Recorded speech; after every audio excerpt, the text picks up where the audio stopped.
Exciting news! You're admitted to your dream program at an international university. But there's a big hurdle. Daunting fees, piles of forms at banks, not to mention the agony of waiting 2 to 5 business days for payments to reflect. The good news, Curnance erases all these problems simply by streamlining the process, saying goodbye to forms and waiting. No more paperwork, no more waiting. With Curnance, focus on education, not payment details. Curnance, your shortcut to stress-free payments. Thank you, Mr. P. The gentleman who has been providing us with music for the evening is called Mr. T. Can you please put your hands together for Mr. T? Yeah, so we are back. And is everyone happy? You're ready to push through for the next section. So we are going to have question and answer session for a short period for people who want, by virtue of listening to what Jeremiah was talking about, you have questions, things that you're not sure, or maybe you even have suggestions, things that you would, like to put through to him. So what will happen is we'll have 2 mics, maybe one on this side. Can somebody please help with that? One mic on this side, and then another mic on that side. So, okay, maybe by raising hands, how many of you have things you want to ask? I'm seeing one person there. 1, 2, 3, 4, 5, 6, 7. So I think let's give everyone a number, okay? Let's just make sure I'm seeing this right. Okay, please raise your hand again. So 1, 2, 3. Please note number. Thank you. Raise your hand. 4, 5, and the people who raise their hands from this side. 6, 7, 8. So you're number 8, 7, 6, 9. You will be 9. Okay. All right. So number 1, is there a mic there for number 1?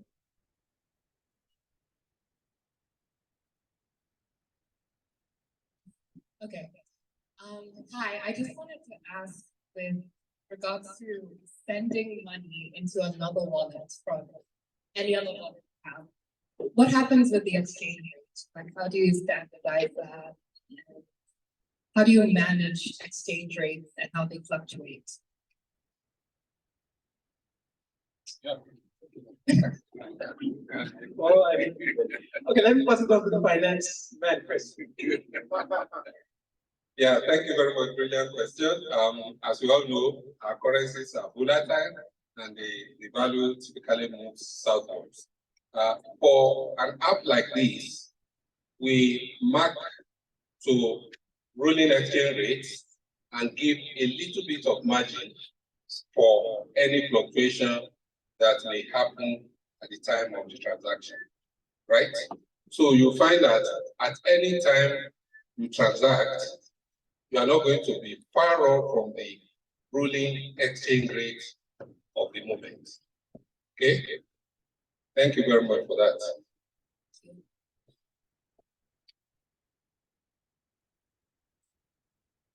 Hi, how are you?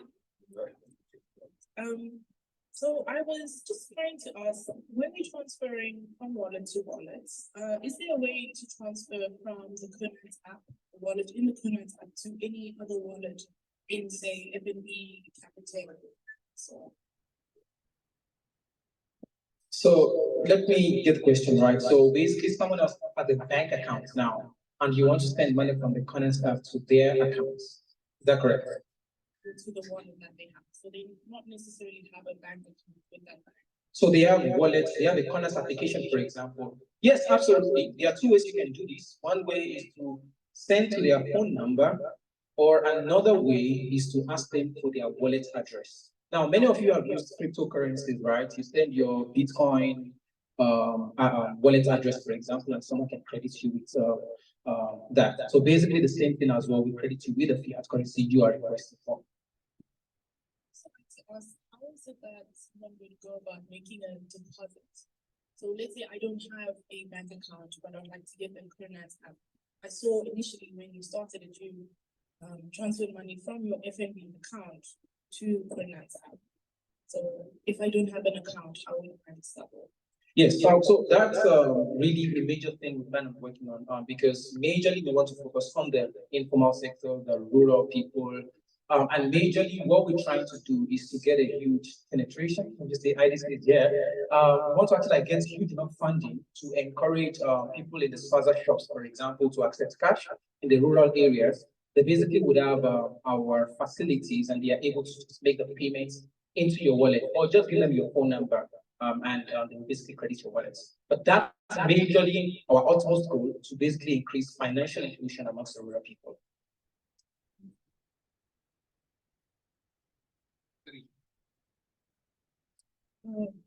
Thank you. First of all, I would like to say well done on your app. I can see it's working in most of the African countries. I'm personally from Zimbabwe. We have an app that works but only on the local currency. But what's impressed me on your app is that it works on different currencies, and that I think will be an advantage to the other African countries. So basically, I just wanted to say thank you. This is the brilliant idea that will save most of us in Africa. Thank you very much.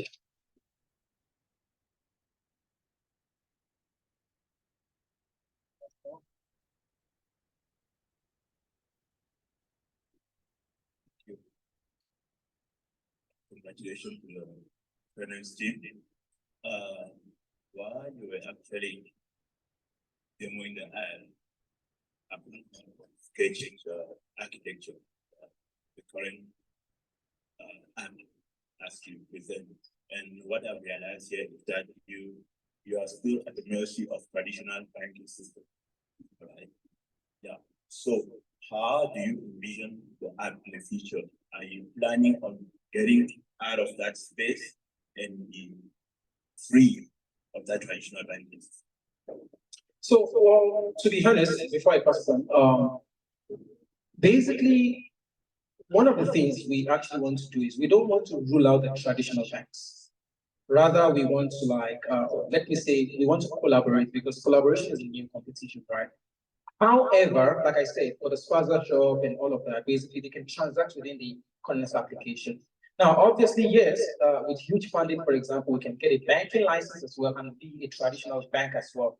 But then we don't really see a need to reinvent the wheel, especially because we want to be present in many African countries. So we're planning to still have the traditional banks as our backbone in the sense that like we have our money there, right? But then in terms of penetrating the market, getting the money around, instead of having to send from a traditional bank, for example, the plan is eventually to be able to use the Curnance application. For example, I can just, if you download the application, I can give you 200 rand right now, and then you send it to my wallet as well. Now, with that architecture, we've removed the traditional bank. Okay. That's it, right? I have another question here. To one thing you brought out, that because of the regulation, you have to make sure that whatever money comes into your space is not from fraudulent activity or to sponsor terrorism. But so, what prevents the bank from actually stopping your app from working? Let's say, because as I can see, your bank, you have a bank account with every single banking institution in South Africa. Let's say they release your account. What are you planning to do? We've actually thought about that. However, the good thing is we're in a democracy. So, one of the things is when onboarding the banks, we have a mutual agreement with the bank that we will cooperate with them in investigating cases of fraud. And now, one of, like, you would actually see, for example, right now, we've only onboarded FNA, right? We want to actually, like, onboard more banks as well. And again, we're not just in South Africa. Obviously, we do believe that if we do something wrong or finance terrorism through application, I think it's only fair that, we are frozen. And that is actually why we are investing more in, the security, preventing fraud, and also trying as much as possible, to be deep on the KYC. We do believe for sure that if we work hand in hand with the bank, if for any reason the bank actually, like, out of malice for any reason, if they freeze our accounts, then the courts of law are there. That's one. But most importantly as well, we don't believe that across the world, all the banks will freeze our accounts. But again, really what we actually want to get to is more of a cashless economy. The bank may freeze that money in the bank, but then you can walk up to another supervisor and say, I want to pay from the Curnance application. So we are asking you, believe in us. Even if our account is frozen, you can still transfer money to someone if you believe that basically we are reputable and would make sure that your money is always safe. Thank you. Last question, yeah. Yeah, just before your next question, we are very conscious we are operating in a regulated industry, and we will do nothing to avoid regulation. Thank you. I also mentioned KYC, and during the presentation,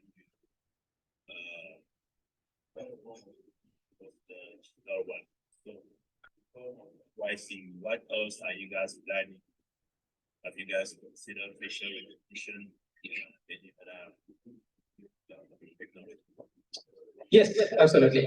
In fact, not only face recognition, voice recognition. Now, you would hear when they were talking about my bio, my PhD itself is in artificial intelligence, right? So I myself am investing a lot to, one, even train an artificial intelligence algorithm to know who is trying to do fraud on us, to actually know who you are. Should I say to study your financial partner because we want to secure you, not that we're monitoring you. But then there's face recognition. You would actually see that we've already done the fingerprint recognition already. We already have built our sister company now, ATU Group, has built the face recognition system already. And basically we plan on incorporating that. The only challenge with that is basically, again, privacy policy, ethics, and we assuring you that we won't use your pictures or your voice for any malicious purposes. But yes, we are absolutely implementing that. Thanks for those questions. Before number 5, let me chip in question number 4.5. It's from number 1 citizen in South Africa right now. What security features are we planning to build in order that AI will not be used to compromise the security of the accounts? Actually, I was just telling someone who was asking me something similar as well. Already, even though we are less than 100 downloads now, people already are trying to hit us hardly. We know that artificial intelligence can be used for a lot of things. And again, that is why I myself am investing in education, artificial intelligence. Like I said, we are trying to use complex algorithms that can also preempt fraud or security threats. You would already see, actually, like for example, in 2019, we want to use a fraud detection system. There is a whole lot of data points we can study about you. We can know who, for example, who. Now, in terms of voice cloning, I won't really say that as of now, if someone were to imitate your voice, we would know.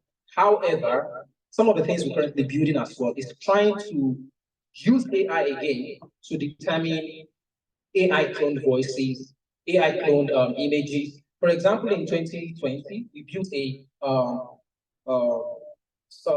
realness detection. No, so we built the facial recognition, but we found out that people can take pictures of people to do the same. So we built something called a realness detection, liveliness detection, to actually know if it is real issue. And there's a whole lot of things which go into that, which I cannot disclose. Because again, people take some of those data points and view that. But again, one of the things which we're really doing is we're investing a lot in artificial intelligence to actually make sure that we can secure you as much as possible. The only thing we would ask from you is try as much as possible to do a corporate, responsibility. We're going to do our own part, but if you give chance to a fraudster, there's nothing we can do. Basically, they will still fraud you. Number 5.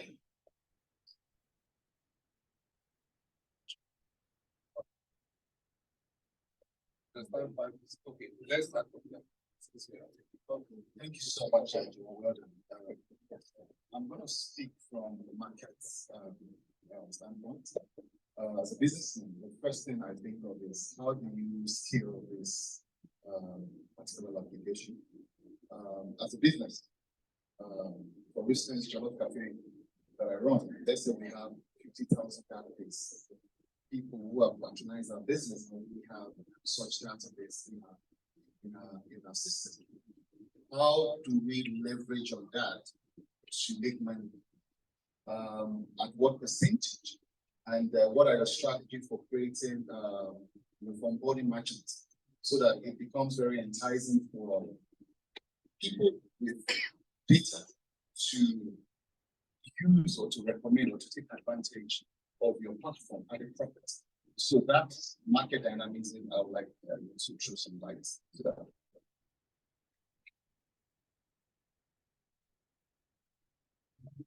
Well, we are strategizing, and we do know that this app presents different opportunities to different people. So for people who collaborate with us, it will go beyond the common reward level that we give. Everybody who introduces somebody else and all that. As you know, financial transactions attract charges, and it's all about sharing the charges with institutional patrons. The details will be worked out between ourselves and let me say, every institution that is capable of generating volume. That's as much I can say now, because it's going to be unique depending on who we are dealing with. Okay? But that room will be there. And it will not increase the cost of the transactions to the end user. To just be a case of us sharing what our margins are with those who facilitate our business. Okay? Right. Anybody? Yes. Okay, just also to add to that as well, our email address is hello@curnance.com. If you are a merchant, a big merchant that wants to partner with us, we would like to take it further as well. And like you said, we would actually discuss this. We are already working with a number of merchants. So you have 50,000 clients, and you tell them basically you can pay with the Curnance application. Of course, that would actually mean a lot, and would actually see as well how you can benefit from that as well. So yes, again, we are open to partnerships from merchants, from all spaza shops, from if you are any merchant, even if you're a small merchant, we just like to discuss this today. And the question of scaling, let's see what patronage we attract over the next 3 months, then another quarter, and then we see what demand it presses on us to enhance the functionality, the security, and other features of the app. But definitely, we want to be up there. That's why we are not looking at one country and another, but we are looking at the entire continent, and ultimately globally. Yeah. Also, to just add as well, many of the people that are related with me would know that I'm also big into cloud computing. Although we know there are, for example, European laws that actually state that you cannot have data outside of maybe Europe, for example, and all of that. For countries that don't have such policies, even actually Africa, we actually have a data center, for example, in Cape Town. So you would notice that, for example, the application, the transaction was super fast. We would say, let the entire South Africa download the application. We have automatic scaling. We are able to accommodate. So ask the entire 50,000 people to download the application. If they do complain, we'll discuss business and try to. They will not complain. Yeah, please. All right, thank you. How much does it cost you to use? For now, detailed costs are not something we are able to disclose right away. Reason being that we have not started working on it.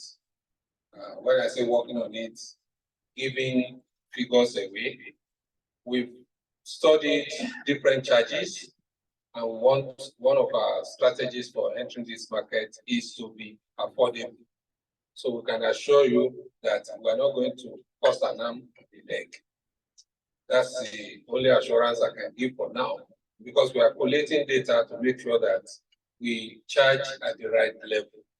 You understand? But it's not going to be top of the range, despite the fact that we want to enhance the features available on the app. We want to minimize all the restrictions as to daily limits or monthly limits and things like that. But at the same time, we will be very, very competitive on costs. Yeah. How long can I keep my money deposited? It can be, the only restriction we place currently are any award monies. Or your own money can come in and leave. So I can keep like as much money as I want deposited. Yes. And that is that because of the partnership with FNB? No, we are conscious of the law. For example, there are limits placed by FICA, which we are going to respect. So you don't just move in a few millions and the next day starts dissipating here and there, palapalali. But we want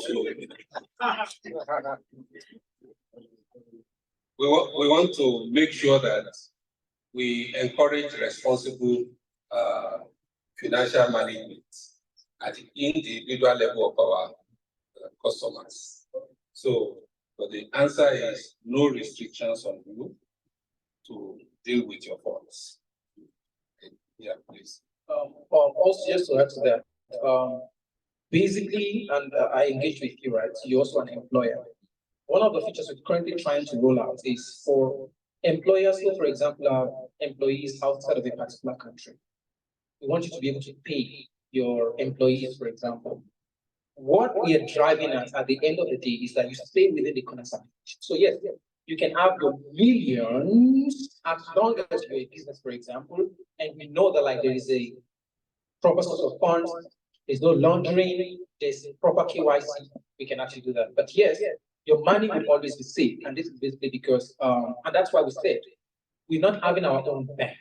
So basically the bank regulates us as well. So your money is always totally safe. And also just to know as well, we still do reports as well to some other like regulatory bodies as well as to basically why our money moving out and in, and basically what exactly it is. I think we need to move a little faster, but we are really appreciating these questions. It's coming from informed sources. Okay, my question is rather very basic. I'm able to move money from a South African bank in rand to a Nigerian bank in naira. Will this app enable people to do the reverse? And how much time will it take? In the case of Nigeria, maybe 15 minutes. So in this case, how much time will it take if it's to do that? And also at what rate And then the third thing is what is the maximum amount, like you have a cap on what the transaction maximum should be.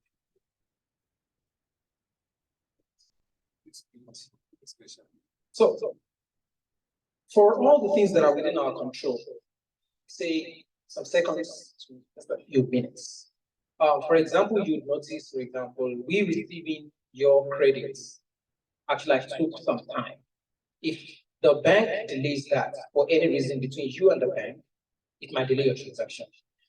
Concerning the exchange rate, it's not written in stone. Like it depends on what it is going through, and we are aware of the risk we're facing with that, especially if we're sitting with a whole lot of money in a country where the currency depreciates a lot. Basically means you might have given us some money yesterday, and that money is actually worth even less than now. And that is actually why it is a program we're trying to encourage, for example, local agriculture. I cannot disclose a whole lot more, but we actually are trying as much as possible as well in some of those countries to actually like invest their funds such that it contributes to the economy. The money actually is not tied as just a normal liquid cash, which still depreciates, and we can easily move the money across. So yes, you can do the reverse by just moving the money from your wallet down to the wallet. One thing you should be careful about is every time you move money to a wallet and move it back, you won't have exactly the same because the exchange rates differs, even business costs. Yeah, there will be charges. The last question about the maximum. Oh, okay. For now, like I think I've indicated earlier, other than regulatory restrictions, we don't want to place any restrictions at the moment.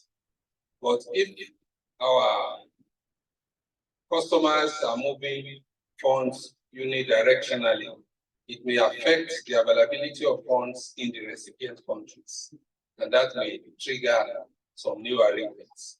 But right now, we'll have some basic funds in each of those currencies, and for as long as those funds are available, people can move. It's going to be an intelligent system, so it's not as if, oh, the moment you press it, it has to happen. If there are restrictions, either by law or by the availability of funds in the recipient country, you will know. I mean, you know through the interaction, and you can always give us a call and let you know what's going on.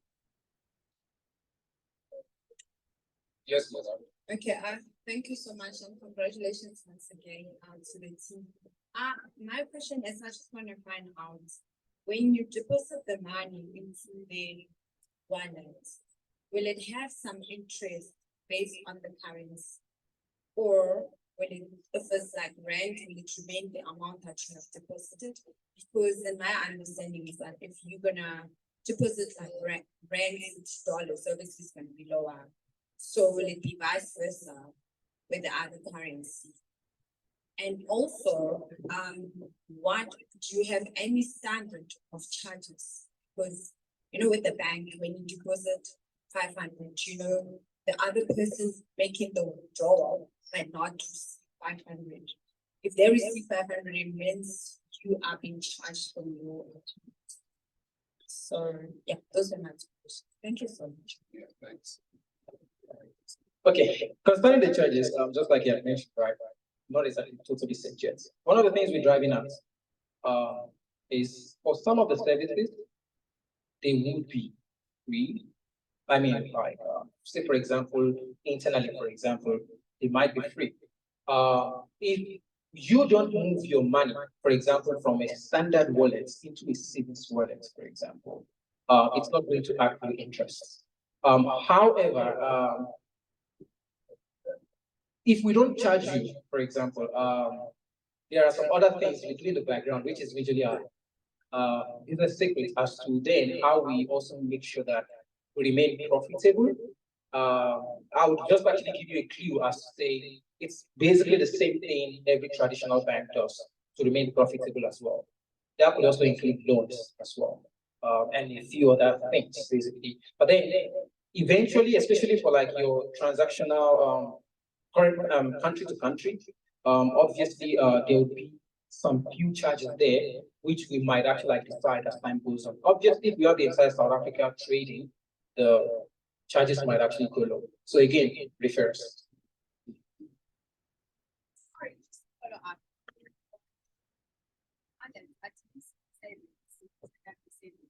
No, not yet. So that's actually a feature that we would be releasing soon. However, one of the things we're still currently discussing, part of our business conversations, is to whether our view on a default interest rate. And that actually maybe might motivate you to move your money more from the bank for your savings account. However, one thing we'll tell you is for now, the interest rate might really not differ so much from the bank. But again, we're trying to compete with the bank, but also collaborate with them. Eventually, like you would actually find all of those things. We're still also trying to actually like find our feet with regards to some of the charges so that we don't go out of business. One thing I'll tell you also is every startup actually like 1 in 5 startups in about actually like build in 5 years, something like that. We want to make sure that like we are able to go on a very long mile and also make sure that like, your funds are always secure. So when we do charges, it's so that we can also ensure that like your future is secure. Yeah, just to clarify, the primary goal is to facilitate and make financial management convenient for you. Matters of interest earning accounts are secondary, and that's why they will come later. You understand? The app was born out of necessity to facilitate transactions across countries, across currencies, and across different aspects of business. And we also want to promote financial inclusion, which is common across the entire continent of Africa. Majority of the populace are not in the formal sectors of our economy. So issues of interest earnings and the like are secondary, and they will come at later stages. I believe we've gone round. There are hands up. We really need to. So mine will be a quick question, I hope. Once again, congratulations. I wanted to ask what kind of depository protections are you signed on to something like FDIC just to provide the level of protection to clients that are there. You also spoke a little bit about the possibility of doing them. Will you be working across countries again with several reserves that are going to be available in order to ensure to protect protection as well?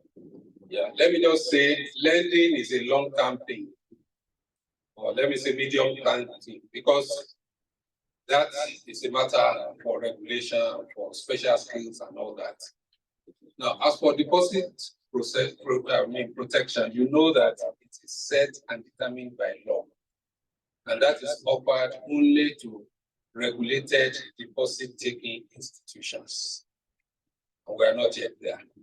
So until we are licensed as a digital bank, as we ultimately want to be, we are not going to offer that kind of deposit protection. And by the way, you know that deposit protection itself offers limited protection. The volume, the amount that is protected is always lower than what big players reckon with. So what matters is for people to trust security of the architecture you are putting across for them. And so we want you to appraise it from that perspective. I hope I addressed your 2 questions. Yeah. Thank you very much. And again, congratulations for this great initiative. Thank you. But a quick question, because from what I gathered, I might have missed this fact, because I gathered that there's an element of cross-border transaction. So if I'm receiving funds from Nigeria, currently it is in the banking sector, traditional banking sector, you have to declare your BOP category, like your balance of payments. I didn't get that part. I'm not sure I might have missed it. Do you have that up, or is something that maybe has to be done with the bank? Want to receive funds from different country, different countries? No. So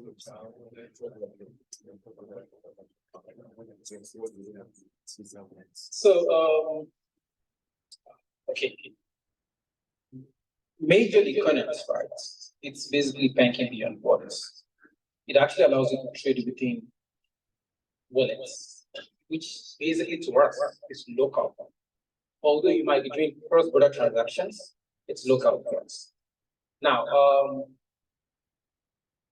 you are not going through any foreign exchange controls when you trade within our wallets.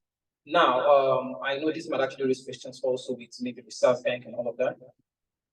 However, we're still working around it to still find a middle ground, basically pushing the laws around digital and also the traditional laws. But yes, as of now, no, we don't do that. If regulations people, we might eventually actually start implementing some of that as well. But again, like you mentioned, right, we also are not really a deposit. Like there's a whole lot that doesn't really apply to us as yet, compared to like your traditional banks, and we try to keep it that way.